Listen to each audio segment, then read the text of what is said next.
We are going to be diving deeper into our two elements of development. We're going to get into our tactical and our technical development areas. And today, the pre-work revolved around, let me think here, the coaches panel discussions, where with the tactical, it was Mr. John Bush, and with the technical, it was Mr. John Bush, and with the tactical, it was Tim Wassel from Penn State, and Johnny Bush, obviously 21-year veteran in the MLS.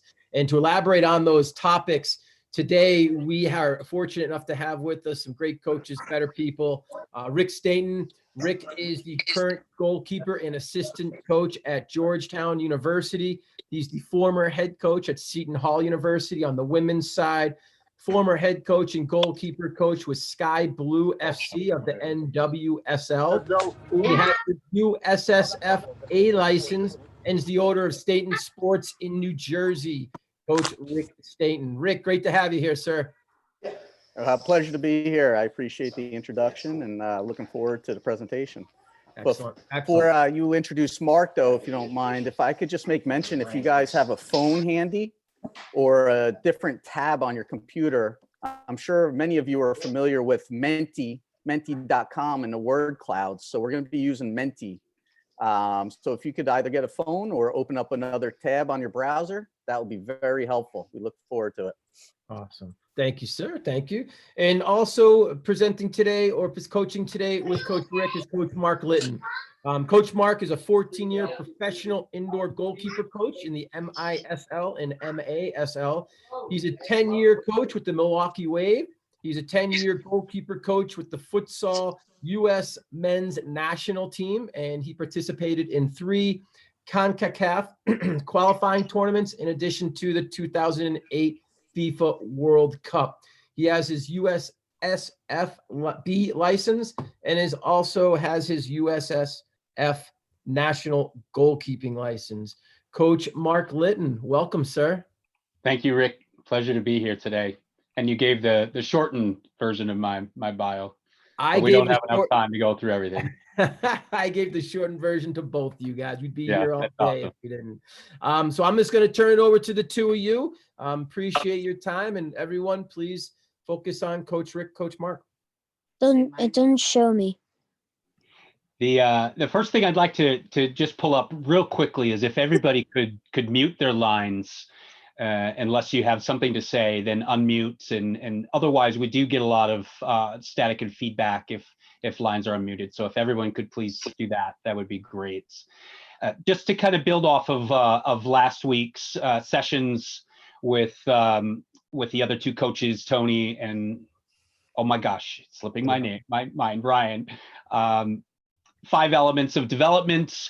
We are going to focus on just 2 of those elements today. Last week, they went through and did a high-level overview of the 5 elements of the technical, tactical, physical, the psychological or emotional side, and then also the social side. But Coach Rick and I today we're going to just focus on tactical awareness, which Rick will be covering, and then technical ability, which I will be focusing on. So if we could go to the next slide. So jumping into the Menti.com, if everyone has had a chance to load it and open that program, what this is it's really an opportunity for us to have a little bit of engagement, and you have an opportunity to input some of your answers. But one of the first questions in the area I'm going to be focusing on in technical abilities is really handling and diving. So as you're thinking about what handling means to you and what diving means to you, what would you say are the different components of handling or diving? So if all of you could just input a little bit of information. Rick, anything additional to add to that? Just for Menti, it's Menti.com, MENTI.com. And the code is right up top here, but it's 840151. And if you just stay on that page throughout the presentation, the 2 other questions that we're going to put up there will be under the same code, and you'll see them pop up either on your phone or in a different browser, different page. Okay. Yep, that's perfect. I don't know who that is showing it, but it's great. So what you do is now on Menti, you see the question there, what are the different components of handling and or diving? So you could either respond about both handling and diving or just on one of them. From your perspective, what do you think some of the components, some of the factors, some of the skills that are required with handling and diving? And it could just be keywords to associate it with either of those two techniques. And then we'll give it 30 more seconds and then we'll move on. We see some responses coming in as we speak here.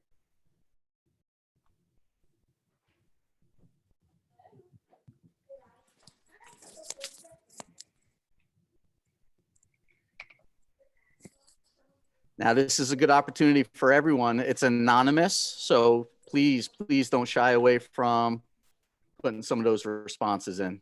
There we go. Now I see the number growing. Yes, and everybody has a different perception of what handling means and or diving. And in most cases, it's an individual perception and it's not necessarily a wrong answer. It's just the way you perceive the definition of handling and or diving. And wow, some great feedback there. And from the ones I can see right away, footwork, hand position, body shape, jumping, contour catch, front smother, catching the ball cleanly, hands, high balls, and so on and so on. That's great that we're all seem to have a good understanding and a foundation of concept of what handling and or diving means. So a little bit about myself. As Eric alluded to, I've coached futsal goalkeepers. I've coached indoor goalkeepers. I've also coached outdoor goalkeepers, all at a very high level. And so I've had the unique opportunity of working on a variety of different situations that would involve handling and diving in each of the different elements of goalkeeping that I've coached. Where outdoor, as most of you are probably outdoor keepers, thinking about handling and diving, there's a lot of emphasis on the hands, on catching. As I move indoors, it becomes more of a hybrid where I'm dealing with goalkeepers and I'm training both a catching scenario, but then also a blocking or parrying scenario. But as I move into my futsal goalkeepers, most of my emphasis with my futsal goalkeepers is less about catching and more about diving and blocking and parrying because of the speed of play. And each game and each version of the game has different aspects that really changes with how the goalkeeper needs to present themselves with handling and diving situations. So thinking today, since probably the majority of those of you that are attending are focused on the outdoor game, that's where I'm going to put my focus, is really on the outdoor game. And you can see on the slide now, Rick has shown you some of the components, and we're focusing on the bubble that really is handling and diving. And we talk about, the correct selection of appropriate technique, depending on the situation faced with, depending on if it's a low shot, a medium-sized shot, a high shot, understanding how to secure the ball upon contact, some other components that aren't on this. I mean, we could go on, but there's other components that play into it. Moves the ball away from goal, which could then create a parrying or a deflecting or blocking type of technique. So handling isn't just necessarily about just catching alone. So there's other components that make that up. I believe that any type of handling situation, it's involving more than just catching. My question for the group right now, and it's not something where you need to answer, it's just something where you put your thought into your own head as it relates to handling and diving. What is more important to the goalkeeper in that situation, their hands or their feet? That's something I just give you a couple seconds to think about. Because typically when I ask that questions, I get a lot of different answers. And there's a large group of goalkeepers that will just immediately say, well, it's handling, it's diving, it's your hands. And thinking about all the other aspects that make up handling and diving, it's really about your feet, because your hands aren't going to do what they need to do if your feet don't get them to where they need to be. So that's something to think about as you're working on your handling and diving. We can't think about the other components. We can't think about the finished product of just catching a ball. You know, if it's depending on the technique, the contouring.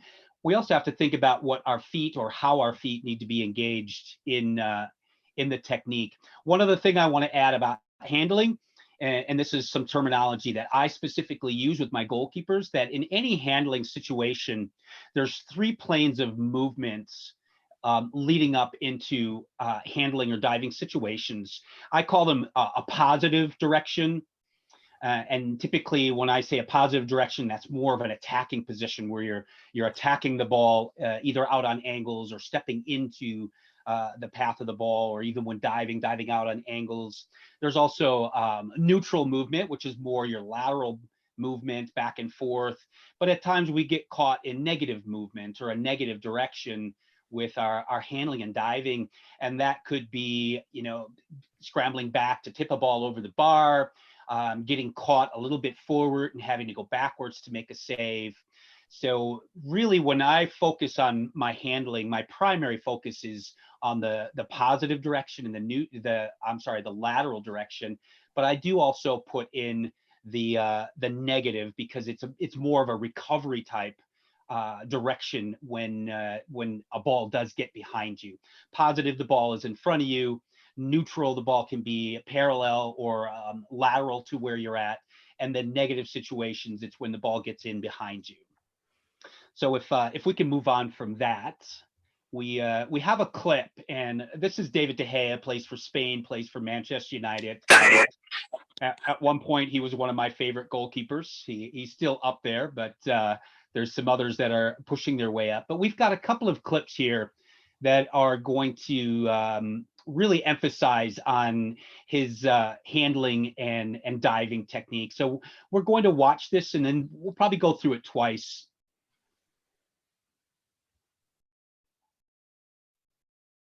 So that was the first one. That's the second one. And then we have a combination coming up. Low save. Excellent.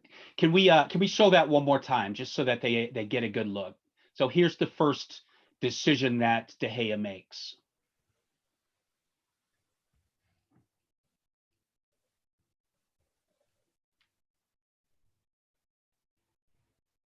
Now his second decision.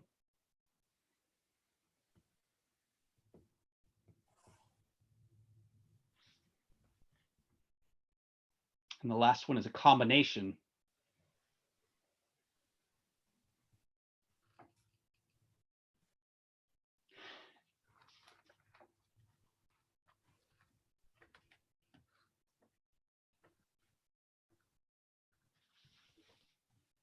Good. Play it one more time through, Coach.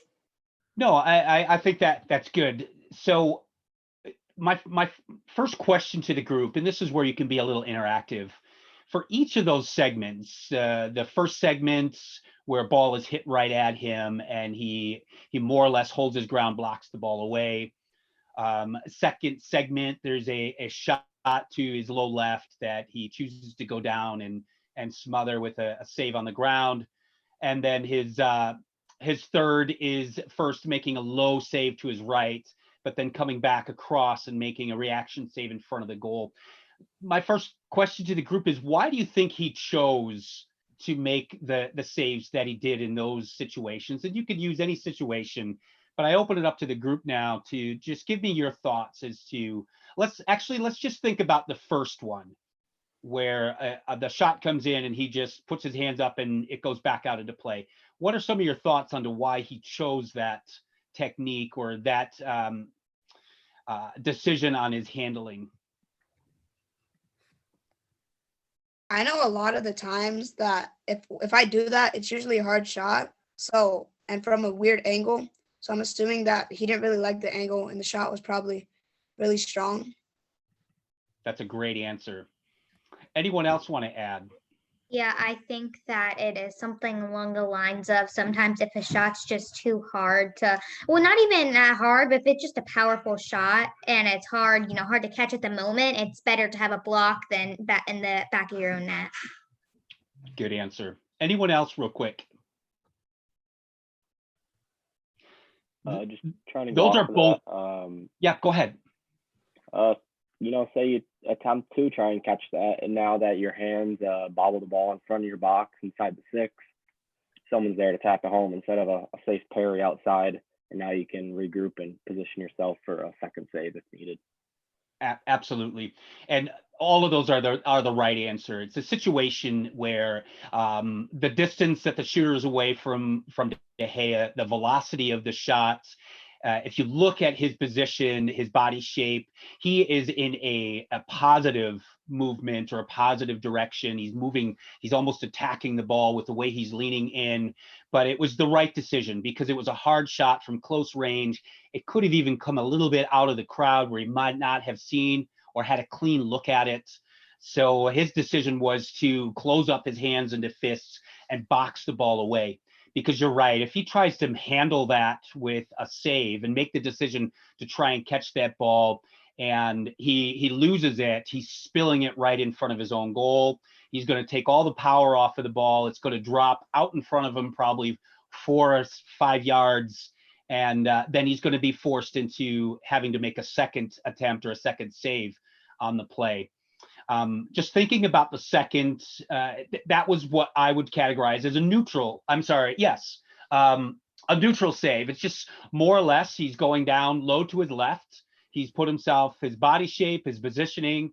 There was the hand block again. That was a positive direction where that is more of your neutral. He's just coming lateral across his goal mouth to make a routine low save. The ball wasn't hit very hard, but if you look, he's his handling, he's got his hands behind the ball, but he also has his body behind the ball. He's got 2 lines of barrier between the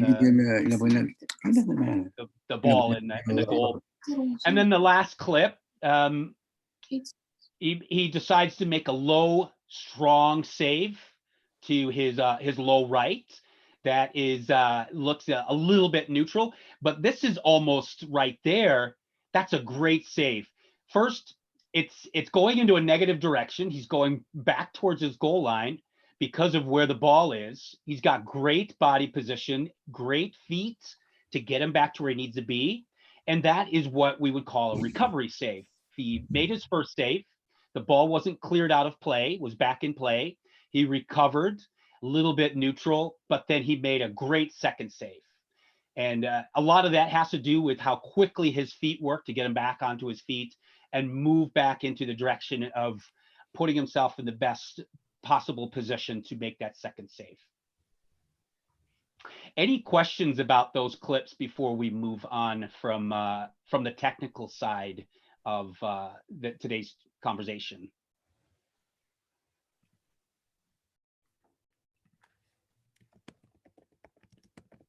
I had a quick little comment.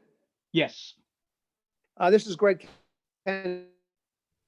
How the fact that he is against such high level allows him, if the same De Gea, the same technical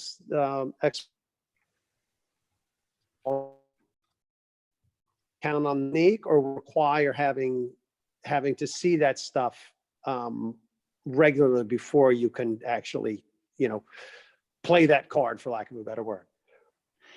You broke up a little bit, but I think I've got with each level we play at. Yeah.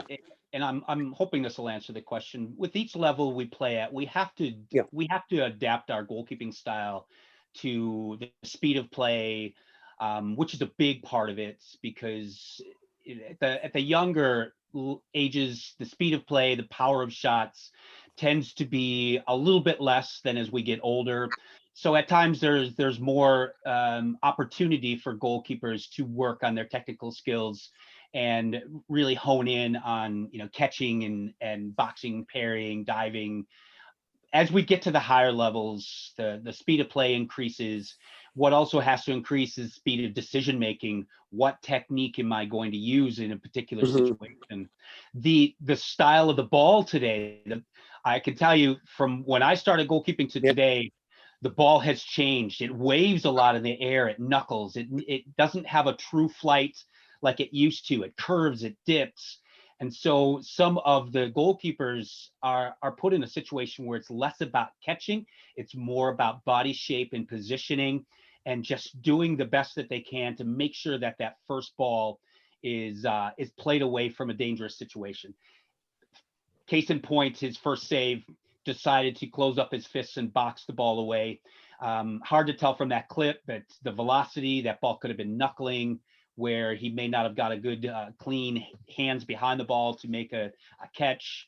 So as we get older, we have to almost adapt to the speed of play, the speed of thoughts, the type of ball we're using, the physicality of the game. There's lots of components as the keepers develop that eventually they have to modify their own style. What I say to a lot of goalkeepers come in all shapes and sizes.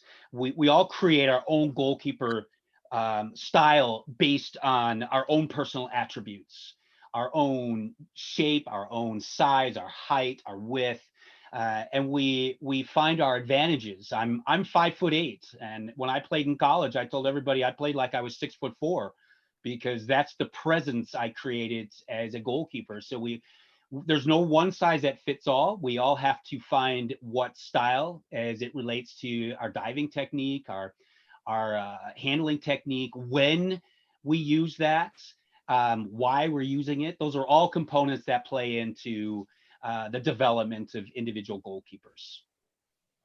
23 minutes in. Okay, so let's move on, and Rick is going to move us on to tactical awareness.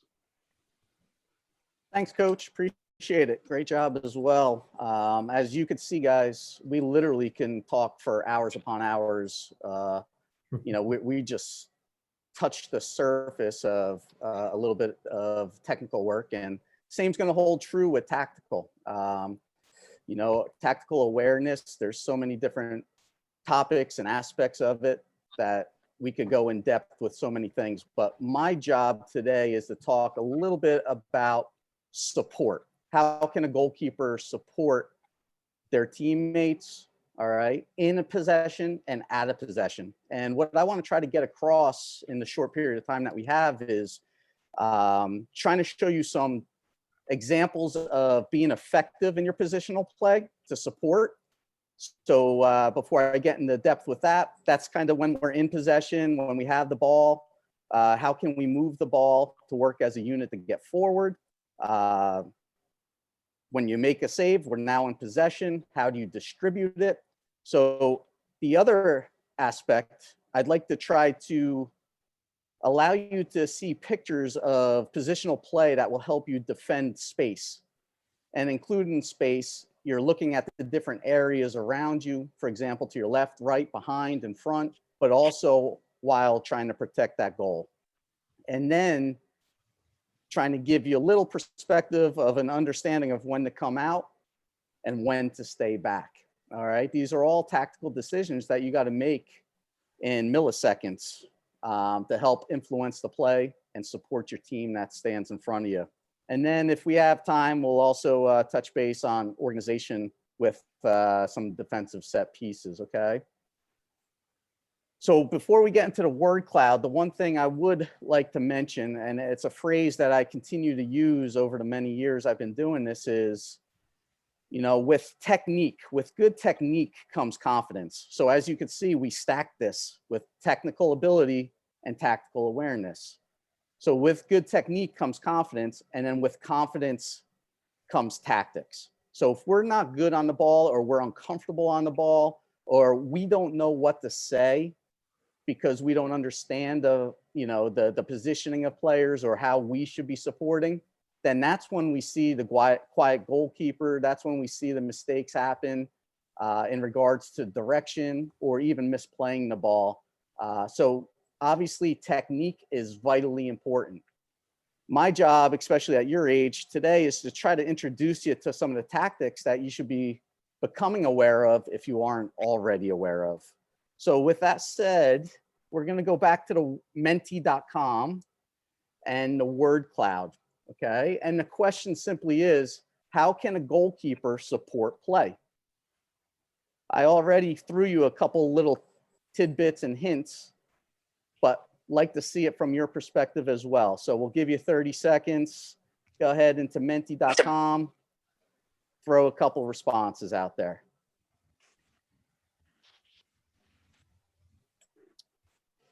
And as you're doing this, what I'm going to do is present while I'm using a goalkeeper that I'm fortunate enough to be working with, not only at Georgetown, but she is the New Zealand national team goalkeeper.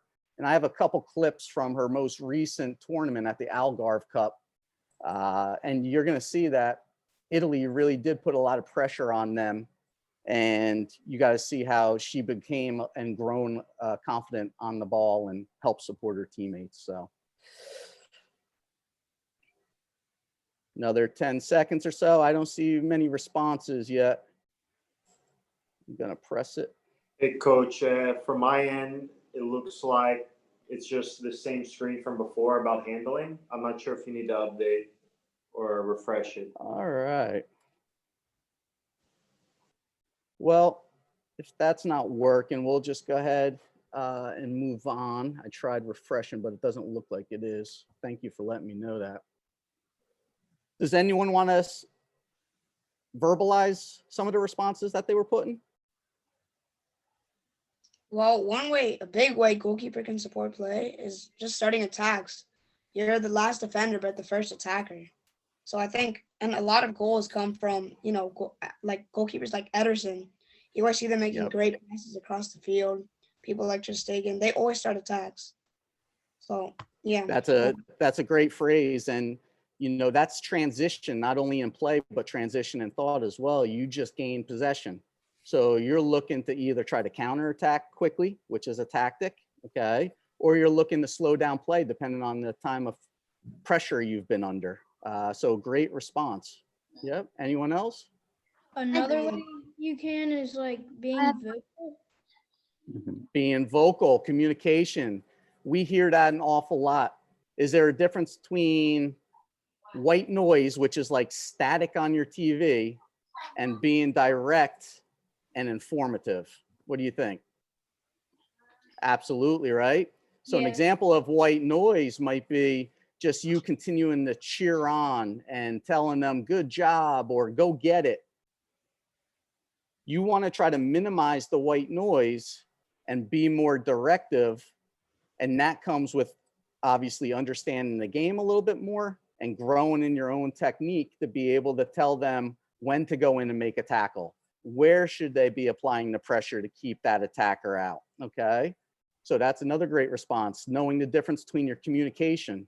Be effective. Don't be the white noise. Okay. One more we'll take and then we'll move on. Another thing that Oh, I'm sorry, I can't see who's saying it, but I hear a nice young girl. Is that Islam? Is that you? Go right ahead, Islam. I can see him. How can a goalkeeper support play? A goalkeeper can support play by talking to his team and telling them where to go and cover players. Exactly. So again, it goes back to that communication. And what I really liked about your response is you already gave direction. You knew what to tell them, right? You knew them who to go cover. You told them when to come back. You told them when to come forward. And to me, that's very, very good direction. So good responses right from the get-go there. So moving on. 30 minutes in. Gotcha. Trying to change the screen now. Some technical difficulties here, guys. Sorry.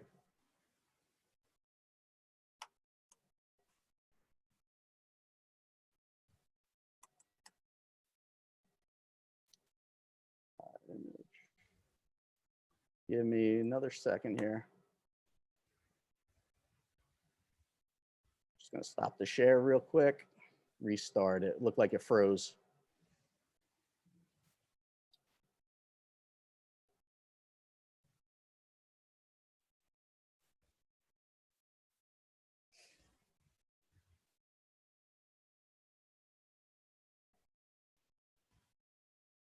Really sorry about that, guys. Give me 1 second here.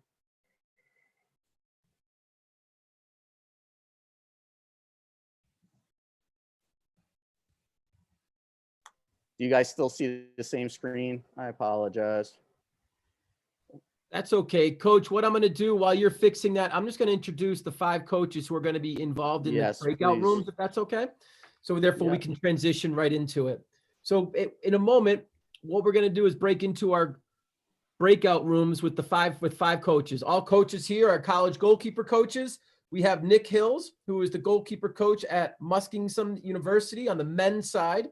Mackenzie Pinto, who is the goalkeeper coach at Arcadia University on the women's side. In addition to that, she's the owner of Between the Posts Goalkeeper Academy. Jason Long is the goalkeeper coach at Reading United AC in the USL 2.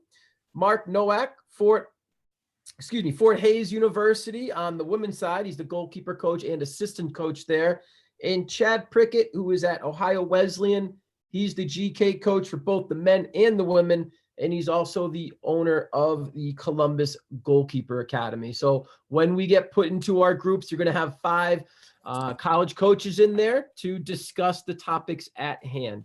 And we'll transition right into that, Rick. So whenever you're ready, you can just tell Sam to push them into their respective groups. Do you see my screen again? Yes, sir. Okay. Apologies again. It looked like it got frozen on that Menti. So, all right. The first clip, you're going to see the goalkeeper who's going to be in green off to the right of your screen. She plays for the white team, which is New Zealand.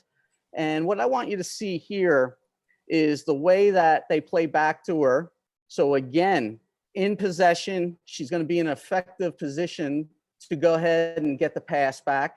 And then you're going to see how she kind of dictates play by shifting the defenders by ball movement. Okay. So you can see New Zealand opening up quite a bit. You can see Italy applying some pressure. Now they don't go after her. Now what you can see here is they got a good defensive block, right? They're filling the spaces, the gaps. So they're going to make her play out short. So now what they're going to do is just try to shift the defender. So now she could try to break a line, which she does here, into the space, into her attacker there. Okay. So here's one that is out of possession. Okay. This is where I want the goalkeeper to start becoming aware of their starting position and the space that is in front of her or him. As you can see, the white shirts here, that's the back line that was pressed up. This player here just sent a long ball that's going to go into that space. All right. Now, if you think about it, the further back she is, the more space they have and the more time they have to go ahead and run on it. But what she does a great job of is knowing the area that's behind her, which is the goal she needs to protect. So she feels she's in a good, comfortable position if that ball was hit even longer to get back and make the catch or to save. She feels in comfortable position if the ball was slanted on any different angle to go ahead and laterally get out to it. Or as you'll see in this case, the ball is going to be dropped right in between her and her back line, and she's confident enough to come out and clean it up as quickly as possible. However, she's reading the play. So she saw this player turn up. She saw that there was no pressure on the ball. So she was able to cheat up a little bit to help her back line. And again, this is a supportive position that connects her with her team. And you can see the ball gets played right into her. This is her at Georgetown right now. And what I like to get is some input. So be ready to give me a response if you like.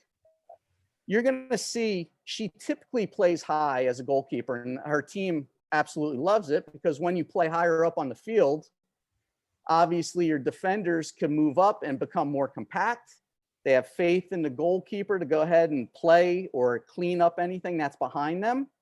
But what you'll see here in this situation is her decision-making and risk and or bravery was something that maybe some goalkeepers don't have or haven't really developed at this point. Or some people could argue the fact that maybe she just made a bad decision and got lucky. So I want to see what you guys have in regards to your perspective.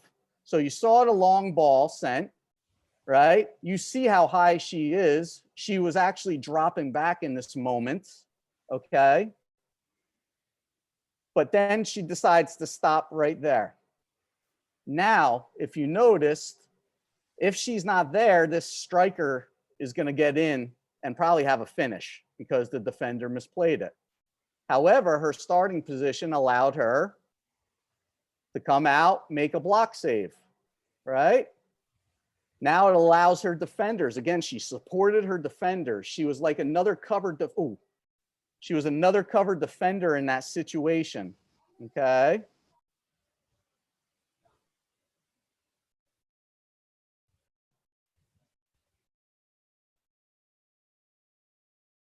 All right, there we go.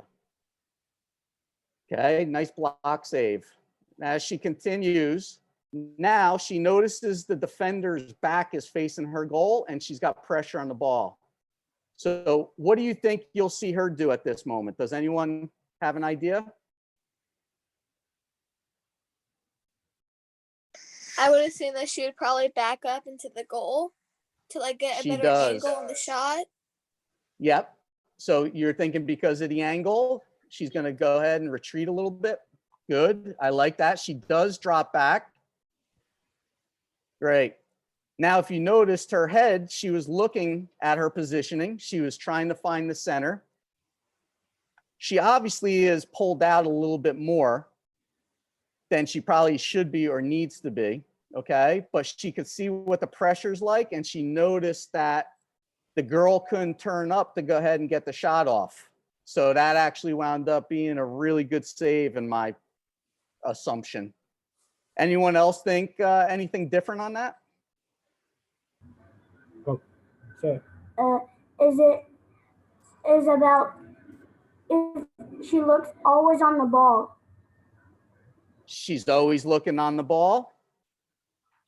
I think that was Chase that says. Is that what you said, Chase? I think one thing she could have done when the attacker had the ball and her back was facing towards the goal, what she could have done was like just attack her and get in her face, like in her back. If she turns, you're already in front of her. She has no chance. But I mean, it's a 50-50. Either you back up or you go for the challenge. So you're saying to keep her back to goal, don't drop off to apply that pressure. Yeah. Is that what you're saying, Amir? You know, yeah. She wanted to. Why do you think she did drop off at that moment? Because she probably thought that the forward was going to turn and shoot. Okay. And there was defenders around her, right? Yeah. She had her own teammates then applying pressure at that moment. So the goal became another priority for her at that moment. Yeah, Makes there sense? was no reason to, go for the challenge if she has more defenders around her. Great job. Great responses, guys. All right. So this one's going to be an understanding of when to come out and when to stay. And obviously we could go into so many different examples. This was a long ball played into Spain's forward here. As you could see, it beat all of New Zealand's back line. As I told you, she typically plays really high up behind the back line, but what you'll see is she's transitioning and running backwards towards her goal. What do you guys notice about this attacker right now? 40 minutes Where in. is she on the field? Attacking third. She seems So like she's in the attacking third. Where else? It looks like she's alone too. She's absolutely alone. She's in behind the defenders. She's on the wing, which She's on the wing. She's out wide. Okay. So the goalkeeper recognizes there's no way she can get out and try to get that ball. The striker's too quick. Striker is going to get there before her. So now I want you to notice the movement. Okay. What is she now trying to reference to go ahead and put herself in good position? She's backing up. backing up. And what do you think is behind her? The goal, obviously. Yeah. But how is she playing her angle, you think?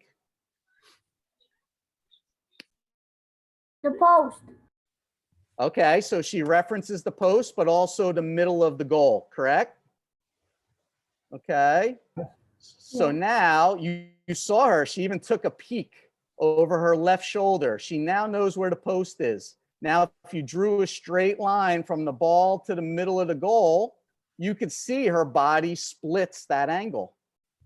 All right. Now, this is where her decision making comes in. Can she close it? She decides she can a little bit, and then she makes a great save right there. You guys agree with that? She's not giving the striker the good view for the goal. 100% Islam. That's great, right? What I she think- did was she made the space small. She made the striker have to make a decision quick. Okay. She was aware of the spacing, so she knew she couldn't come out and get it. So she backed up towards the goal. And as the striker came to her, then she made it smaller. Great Yeah, job. she made the forward have to make a quick reaction or quick move in which she wouldn't originally wanted to have done. Well done, Maddie. Absolutely right. And you could see that just in her movements and then the striker's decision. Good job. I think her positioning there came because she saw that her defenders were closing the angle. So what she did, she kind of moved towards the first post and forced the striker to shoot towards the second post. Because again, she saw the defenders closing in on the angle. There's no way she's going to score first post. Amir, that's another fantastic answer. And what we call that, or some might have different phrases, is our defenders create windows for us. So we teach our defenders how to close the angle so that the window gets smaller for us to protect. And I think what you had just said there is something to the degree as such that she knew she had a smaller angle that she could go ahead and close down, and that the far post was probably protected by her defender with the way they were recovering, or the shot would have been blocked if the striker tried to shoot that way. Is that what you were trying to say? Yeah, exactly.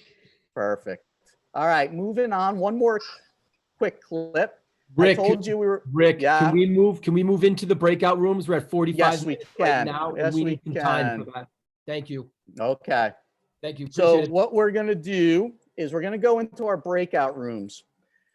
Those who have been with us obviously know what the breakout room entails, but what we're going to do is we're going to break you into a few rooms, and we're going to show you the quick clips that we want you to observe, and then you're going to talk with your coaches about how it influenced or affected the outcomes of the situations there, okay? So you've seen these clips already. This is going to be the technical clips with David De Gea.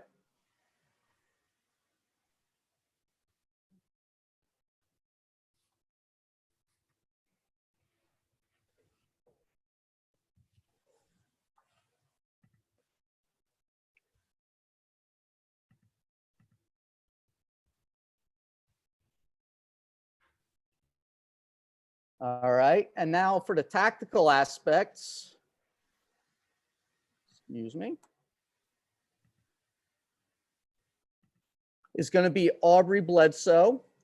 The first one's going to be on a set piece. I didn't get to show you our example, but have some dialogue about how the goalkeeper supports in a set piece situation.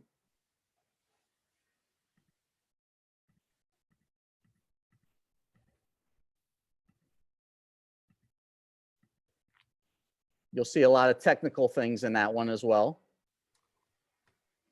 So just briefly, again, tactical, we showed an example as such. Striker gets in, watch the movements.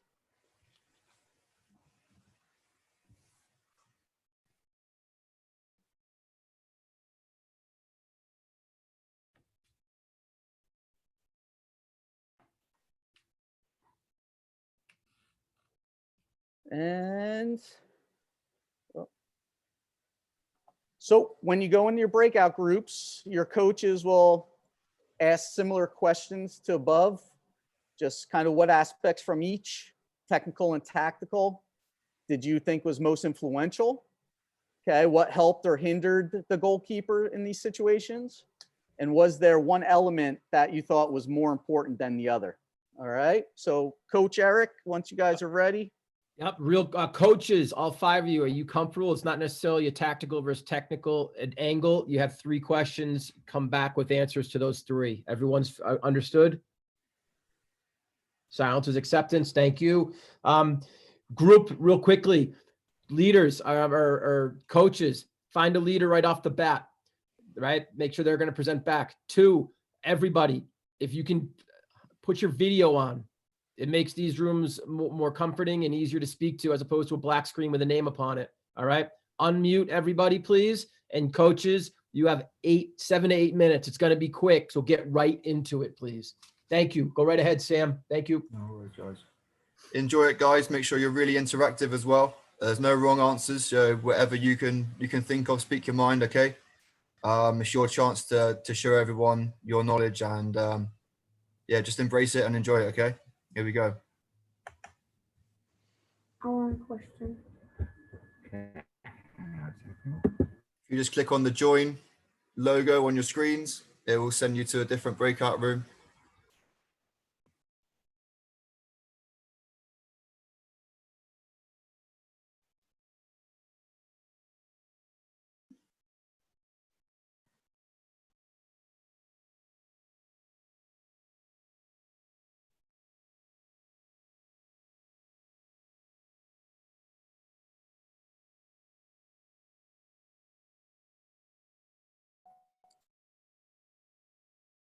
Did Sam go into a room? I'm still here. You're on mute, Eric. Sorry. Because it looks like Tammy wasn't sent. Yep. So you got Amy, you should be in a group. If I sign you to breakout one.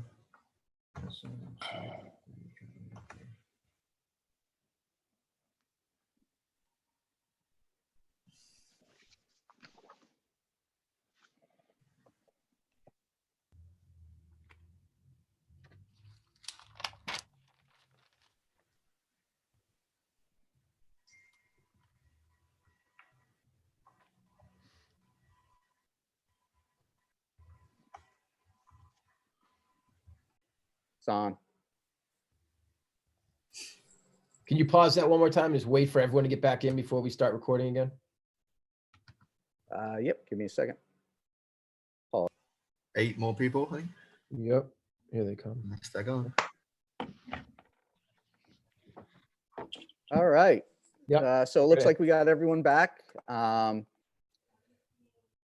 Group 1 and 2, I believe, were the technical aspects of things. So do we have any spokesperson for each group? I'll start with Coach Nick. Can you start with your group, please? Yep. So just brushing through kind of the main points we hit on those 3 questions. Dealing with the technical and tactical kind of in general, we kind of narrowed it down to the technical itself and kind of discussed the handling versus the diving. Just get a better grasp on that, and a lot of good comments. We actually surprisingly agreed that handling was more important than diving, which usually is contentious. So we did say that diving is more fun to do, but handling is sometimes more important. And the last one, the technical, tactical, kind of one or the other.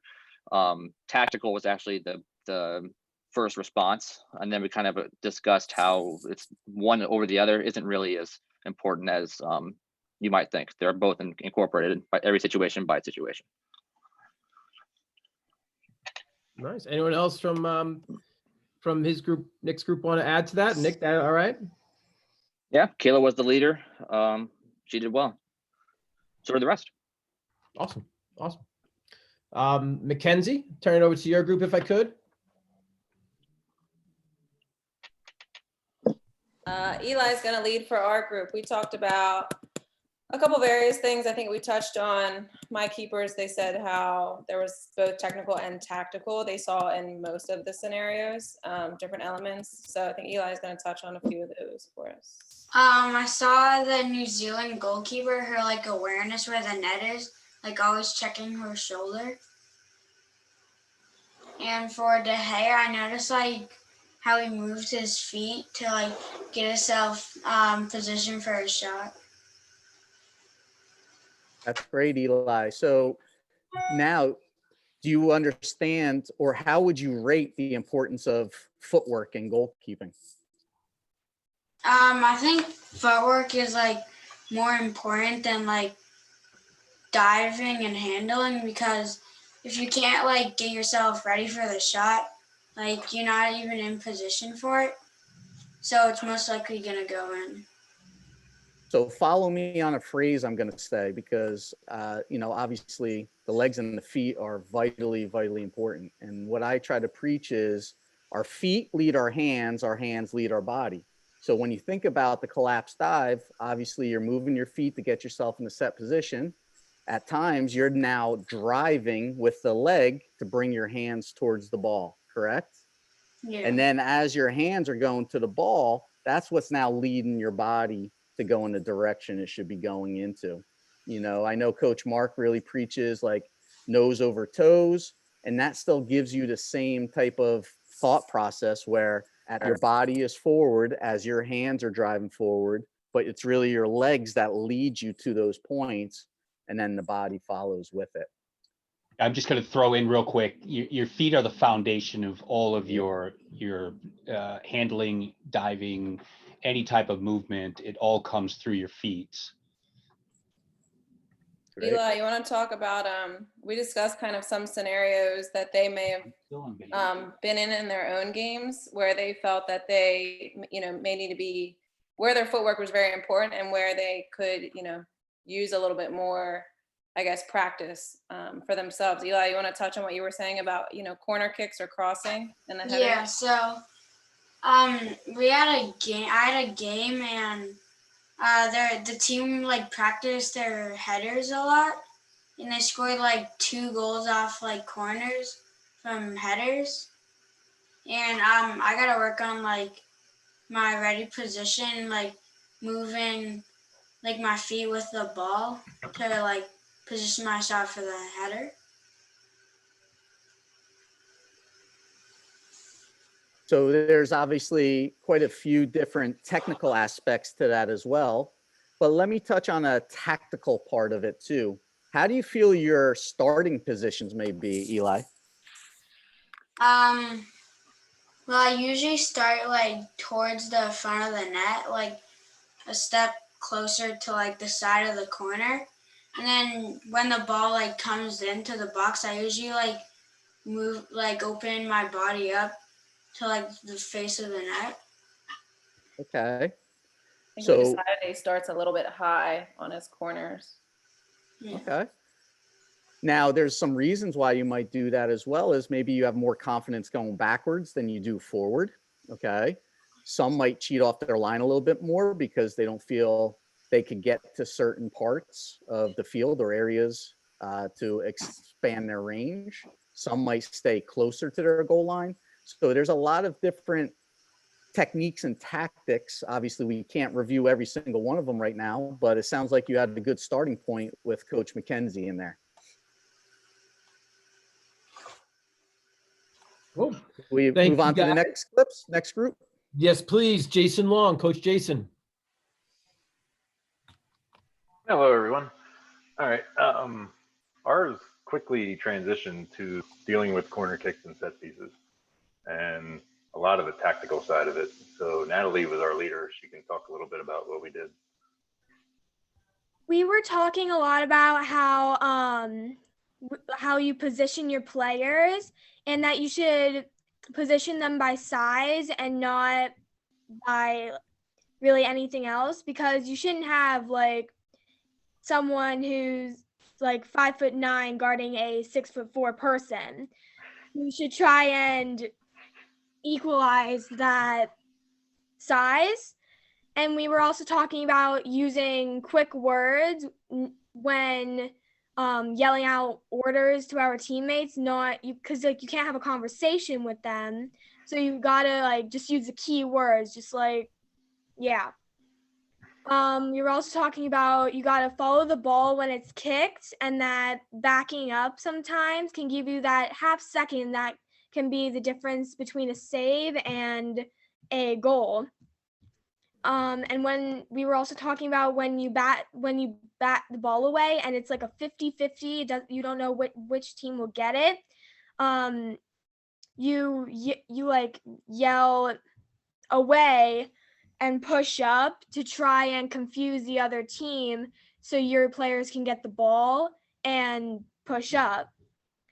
And we were also talking about whenever the ball is on the other side of the field, the goalkeeper should push up past the 18. So whenever the ball comes back, you can easily like kick it away without having to run up a lot. Natalie, that was some tremendous input. That was a lot of information in a short period of time too. Well done there. Very good group. So, you know, some things, especially on a tactical side, because that was my focus today, that really struck me as you were speaking there was, one, the matchups by size. You know, typically that's done by the coach prior to a game, especially when you get into your older ages. But in a game situation, you know, for a goalkeeper to recognize, hey, you might be too short for this player, and for you to direct her to go ahead and switch up with another player, that takes a lot of confidence for you to do. And the reason you're confident is because you are sure in your decision. So I commend you on something like that. The other thing was you had concise communication. And what that means is you were very detailed and short. It wasn't a lot of muddied words. It was literally like mark up, push up, get out, things like that. That's what your teammate hears. You don't want to get lost in a whole bunch of words. So I really like that. And then when the team gets forward, tactically, you were talking about what we had mentioned today, literally being aware of your space, your area, being able to support. So you were pushing yourself up high into the box as your team transitioned into their attacking end. So kudos on those bullet points that you've come up with. That was a good group. The one part we were talking about, I don't know if you guys followed, but she was saying about backing off the ball. It's basically if a ball is played in penalty spot to the 18, somewhere deep in the box, and do you go forward and attack that ball? How quick that decision has to be made, and the decision is either go or you need to drop back to your line and give yourself give that half a second, because I'm trying to explain to them as they get older, the speed of the game picks up so fast, and that ball gets whipped in, and before you can breathe, it's coming back at you, and you have to be able to make that decision like that, drop and be ready. So I mean, they did really well. I was really happy. Space buys you time. Yep. A half a second is an hour. Can make the difference between the save and the goal. Yeah, absolutely. But no, well done, Natalie. Do we have one more group, Coach Eric? We have two more groups, and for the sake of time, we're going to pick this up. If you don't mind, Rick, holding your comments to the end, let's get through those two groups. Then we'll conclude with you and Mark and then wrap up. All right. I want to try and get it done in the next 7 minutes. Is everyone comfortable with that? Yeah. All right. Coach Mark, I'm going to lead it to you, man. If you have a couple minutes, please, with your leader and your group's findings. Absolutely. So we discussed that we're a little tight on time. So we're going to actually, we misunderstood the task. All 5 of the clips were covered by us, but we have a leader for each video. So we're going to have Alex start us off with the first video, please.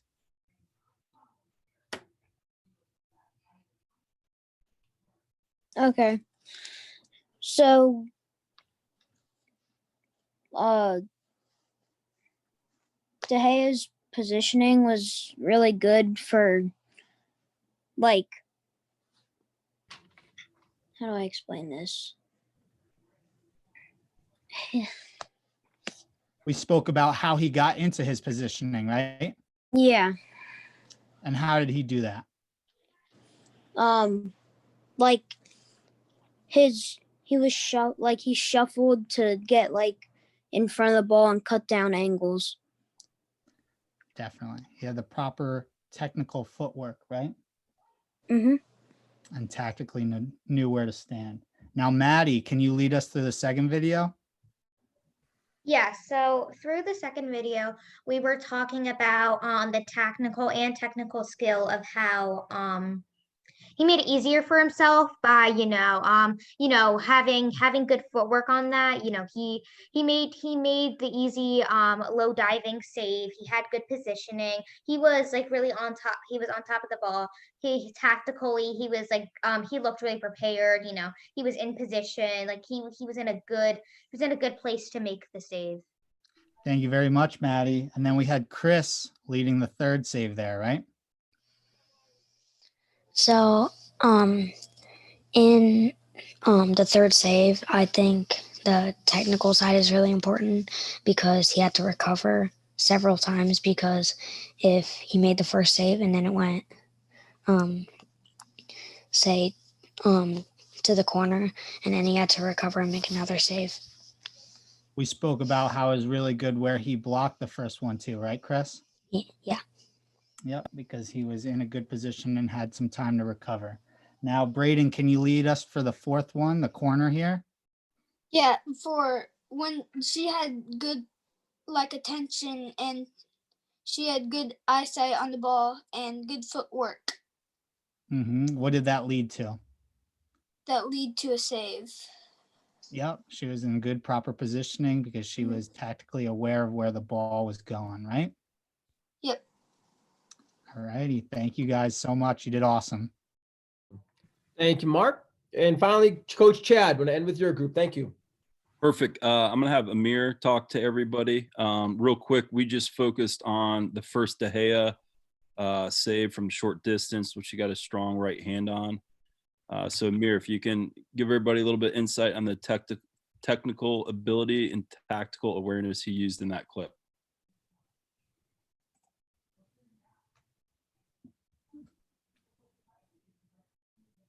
You there, Amir? I think you might be on mute.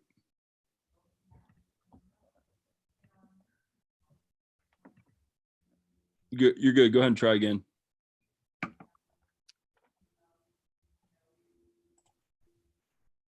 Amir, if you speak, you're off mute, sir.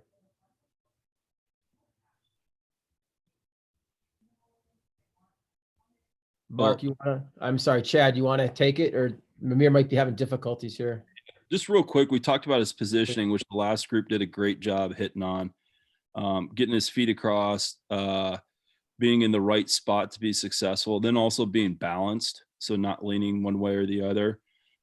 Then we also hit on hand positioning, just because the shot had some heavy pace. He needed to get a hand on it quickly.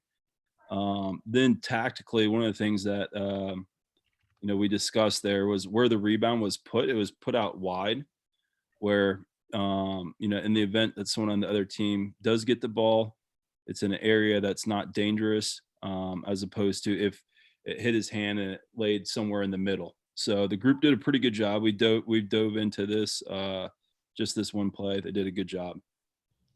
Cool. Awesome. Thank you, everybody. Appreciate the feedback. Awesome work there. I'm going to turn it back over to Coach Mark and Coach Rick to conclude, and then I'll just do a couple of maintenance items to get us out of here at the very end. Over to you guys. Thank you. Just going to recap quickly about the technical components. Again, as we talked about with handling and diving, I mentioned, your feet are what get your hands to the ball. Your feet are really the foundation of all your technical skills.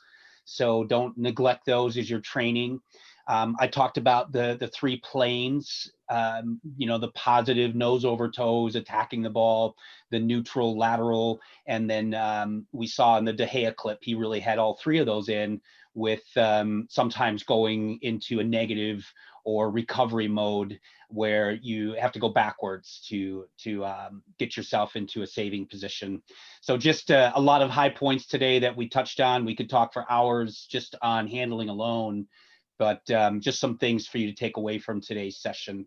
So Rick, would you like to shift over to the tactical side? Yes, thanks, Coach. So just a quick recap, as Coach Mark just did. You know, our ultimate goal, and hopefully you saw it through some of the video clips and discussion, was just showing how a goalkeeper could support play. Obviously, there's different ways other than just being in possession of the ball and passing it back and forth, the break lines, so forth. And then being in support out of possession. So we talked about today the space in front of the goalkeeper. We talked about how they have to protect the goal and be aware of the space behind, and how their positioning becomes influential in their decision making. So like Coach Mark said, we could have hours upon hours of conversation, and we could dive into so many more different aspects of technique and tactics. But our hope is today that you guys each grabbed at least one thing out of the presentation to help you develop and evolve as successful goalkeepers. But definitely appreciate your time and your effort, and we wish you nothing but the best. Coach Eric? My bad. Thank you, guys. Everyone, I would like to quickly open it up for questions for about a minute or two. If anyone has questions for Coach Mark and Coach Rick, go right ahead and speak. Don't raise your hands. Just shout it out. Make sure you're off mute, please. I have a question. In a game situation, what would you prefer to do? What do you think would be more important in certain game situations? Tactical or a technical approach? Well, I think that to really get a good understanding of the tactical side of the game, you have to have a solid foundation of technical skills. And the better you are with your technical skills, the more understanding you tend to have of the tactical components of the game. They both have their importance and roles in the game, but and they play very much into each other. Excellent. I also have a question. Is there like a preference of having diving pants on?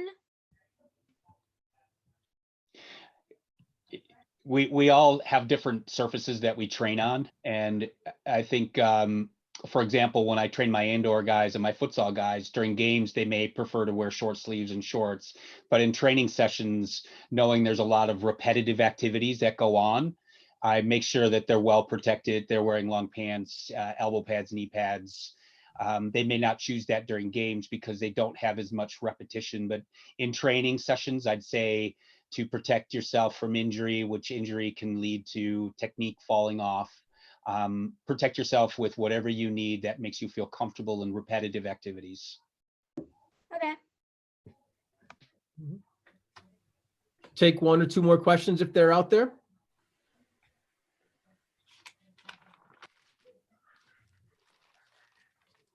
Okay, silence is acceptance. Well then, with that, everybody, let's first, if we can, thank our coaches who were involved in the breakout rooms. Can we thank Coach Chad, Coach Mark, Coach Jason, Coach Mackenzie, and Coach Nick? Can we give a golf clap, please? And then can we finally give a standing O for Coach Rick Stainton and Coach Mark Litton? Tremendous work with you guys this week. I appreciate the time today. Everybody, thank you for your time. Going into next week, we're going to conclude with the final three elements of a goalkeeper's development. And those are the psychological, the physical, and the social elements. I've had a lot of questions from the younger group in particular, this group, around what do I do with my goalkeeper when he makes a mistake? Shin goes to chest. He's emotionally checked out of the game. That seems to be a hot topic with young goalkeepers. We'll definitely talk about next week. Who's going to be talking to that? We're going to have Dr. Bill Steffen. Dr. Bill is the professor of sports science at Wingate University. He's also a United Soccer Coaches senior national staff member. We'll have Ryan Deffabaugh of MBS Consulting Services. Ryan is a performance consultant, who specifically works with student athletes and adolescents. And we'll also have Jesse Goldman, who is the goalkeeper coach at Northeastern University in Boston, and he owns Goal Line, which is a speed and agility performance company designed specifically for goalkeepers. Everybody, thank you again. Have an awesome weekend. Stay safe, and looking forward to seeing you at our next United Goalkeeping Alliance session. Have a great weekend.